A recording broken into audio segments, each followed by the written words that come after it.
The voicemail was timestamped 3:09 a.m. The man who left it had already been dead for 22 minutes. Room 914 at the Belmont Crescent Hotel in New Orleans had a reputation long before the incident, but it was the kind of reputation old buildings collect naturally. Whispered complaints about cold drafts and doors that stuck, nothing management could not dismiss as plumbing and age, until October 17, 2019, when a traveling medical supply salesman named Daniel Hargrove checked in just before midnight after driving up from Baton Rouge, signed the ledger in tired block letters, declined assistance with his single rolling suitcase, and took the elevator alone to the 9th floor. Security cameras capturing him stepping into the hallway at 12:32 a.m., keycard in hand, pausing once as if orienting himself before disappearing into room 914. Nothing about his demeanor suggested distress, no sign he would become the center of something staff still refused to discuss openly, and according to phone metadata later reviewed by police, at 2:47 a.m., Daniel's sedan crossed the center line on Highway 61 and collided head-on with a freight truck, impact fatal at the scene. The crash logged by State Patrol at 2:49 a.m., Yet back at the Belmont Crescent at exactly 3:09 a.m., the front desk landline blinked once and recorded a voicemail from Daniel's mobile number routed internally through the hotel switchboard, which confused the overnight clerk, Marisol Vega, because guest calls from cell phones normally bypass the desk entirely. She did not listen immediately, assuming it was a billing inquiry. But at 7:15 a.m., when housekeeping reported room 914 vacant despite no formal checkout, Marisol accessed the message and heard Daniel's voice, low and strained, whispering as if afraid of being overheard, saying, "I can't get the door open. It looks like the hallway, but it isn't the same. The lights keep stretching," followed by 3 distinct knocks echoing hollowly before the recording cut off at 28 seconds. Housekeeping insisted the room had been untouched, bed tight as they had made it, towels folded, no luggage, no toiletries, only the key card resting squarely on the desk as if placed there deliberately, and security footage from the 9th floor corridor showed no one exiting 914 after Daniel entered, no door opening between 12:32 a.m. and 7:02 a.m., no maintenance access, nothing. And yet police simultaneously confirmed Daniel's body had been removed from his vehicle hours earlier, personal belongings including his phone logged as recovered at the crash site, screen shattered, battery ejected. Hotel management initially suspected a technical anomaly, perhaps voicemail queued before the collision, but telecom analysis later established the 3:09 a.m. timestamp corresponded to active signal transmission, not delayed storage, and more disturbingly, internal routing data indicated the call had originated from within the hotel's own wiring system, as though placed from a hardline extension rather than a cellular tower. Detectives searched room 914 thoroughly, removing outlet covers, checking vents, examining plumbing shafts, but found no hidden devices, no second handset, no tampering. And while they dismissed the content as stress-induced confusion preceding the crash, Marisol could not shake the detail about the hallways stretching, because that exact phrasing appeared in an archived complaint from 1996, when another guest in 914 reported that after midnight, the corridor outside seemed longer than before, and the exit sign flickered at the far end before going dark.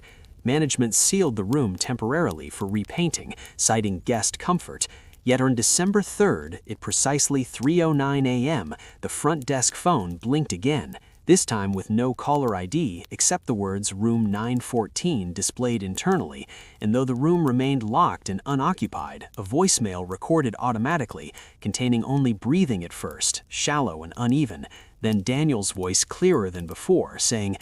"I walked past the ice machine twice, but it isn't there anymore," followed by the sound of carpeted footsteps continuing beyond the recording limit. Panic spread quietly among staff, especially when engineers verified that the room's phone jack had been physically disconnected during renovation, wires capped and sealed inside the wall, yet the internal switchboard logs showed a pulse of activity from that extension exactly at 3:09 a.m., lasting 31 seconds. Management reopened 914 weeks later under pressure to maintain occupancy rates, never disclosing events, and for months nothing occurred beyond minor complaints of cold air and faint knocking until a couple from Houston checked in on a Mardi Gras weekend and called the desk at 2:58 a.m. reporting difficulty sleeping due to what they described as someone pacing outside their door, footsteps slow and rhythmic, back and forth without pause. And when security reviewed the hallway camera, they found no one present, though audio playback faintly captured soft thuds not matching elevator noise or plumbing.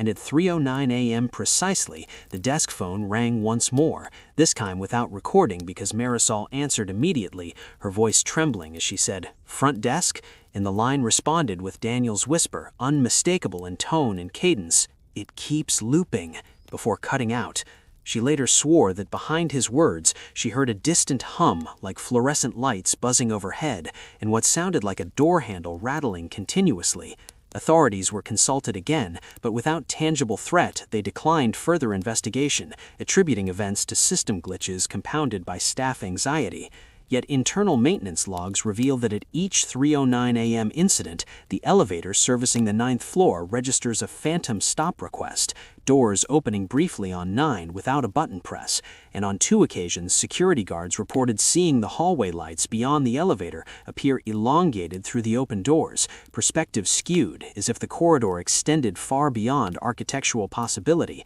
before snapping back to normal seconds later. The most disturbing development occurred one humid August night when a newly hired clerk, unaware of prior history, received the 3:09 a.m. call and, irritated, transferred it directly to room 914, assuming a prank between guests, only to hear the line click and connect, silence stretching 5 full seconds before Daniel's voice answered not as a whisper, but calmly, almost relieved, saying, "Thank you," and then the connection terminated. When maintenance opened the room the next morning, they found nothing altered except for 3 faint indentations in the carpet just inside the doorway, as though someone had stood there shifting weight repeatedly. And though vacuum lines erased the impressions by afternoon, Marisol insisted they matched the rhythm of the 3 knocks heard in the original voicemail. Today, room 914 remains rentable, refurbished with brighter lighting and new carpeting, the Belmont Crescent advertising its historic charm without mention of anomalies. Yet every few months at 3:09 a.m., the switchboard logs a brief internal activation from that extension, and whether or not anyone answers, a message is stored automatically in the archive, most containing only breathing and distant humming. But on the anniversary of Daniel Hargrove's crash, the recording extended to 42 seconds, capturing his voice more urgent than before, saying, "The door opens now, but it isn't the lobby," followed by a sudden rush of sound like wind through a narrow corridor and a final metallic click as though a handle turned from the other side. And since that night, staff who work the graveyard shift swear that when the 9th floor elevator doors slide open expectedly at 3:09 a.m., the hallway outside looks almost normal at first glance, except the exit sign at the far end glows slightly dimmer than it should. And if you stare long enough, the corridor seems to stretch, inch by inch, inviting you to step out and see where it really leads. After the anniversary recording, management at the Belmont Crescent tried to reframe everything as coincidence layered over stress, bringing in an outside technician to replace the aging switchboard and reroute every internal extension on the 9th floor, including permanently disabling the line to room 914 by cutting it at the junction box in the basement and documenting the severed cable with time-stamped photographs. Yet on the first night after the upgrade, at exactly 3:09 a.m., the brand-new digital console lit up with a soft blue notification reading "Incoming 914," a designation that should no longer have existed in the system at all. And the clerk on duty, a former Marine named Cole Darnell, who prided himself on not being rattled by ghost stories, stared at it for a full second before answering on speaker so the security guard beside him could hear, only to be met with silence thick enough to feel physical, a faint electrical hum beneath it like distant ballast lights, and then 3 slow knocks transmitted clearly through the line, spaced evenly as if struck against hollow wood. Cole responded sharply, demanding to know who was there, and for several breaths nothing answered, until a voice emerged that was unmistakably Daniel Hargrove's, yet stronger now, less whispered, saying, "You changed the wires," with a tone that was not accusatory but observant, followed by the sound of footsteps receding down what seemed like a corridor, the audio stretching slightly as though recorded in a space longer than reality would allow.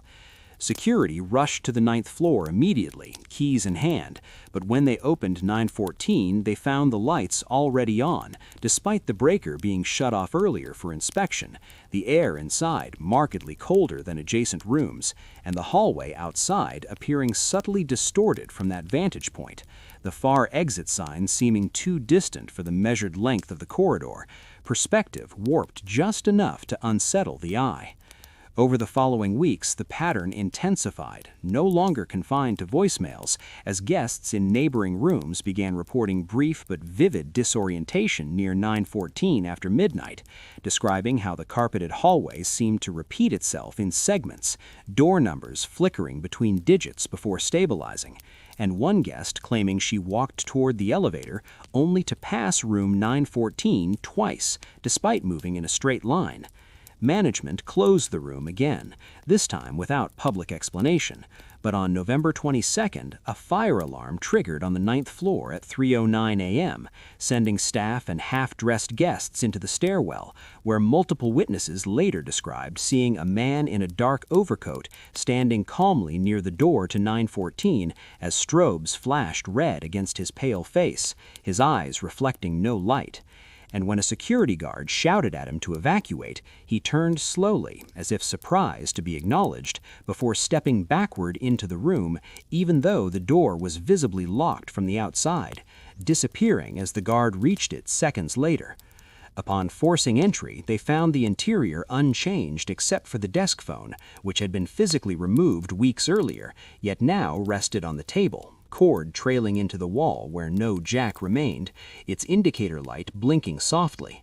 Police were called again, more out of liability concern than belief, and during their inspection, one officer answered the blinking handset impulsively, lifting it to his ear while colleagues catalogued the room. And according to his later statement, the voice on the other end did not whisper this time, but spoke clearly, asking, "Is this the lobby?" in a tone of genuine confusion. And when the officer responded yes, the voice sighed in relief and said, "Then why can't I see it?" before the line filled with a rushing wind sound that caused the handset speaker to vibrate violently until it went dead.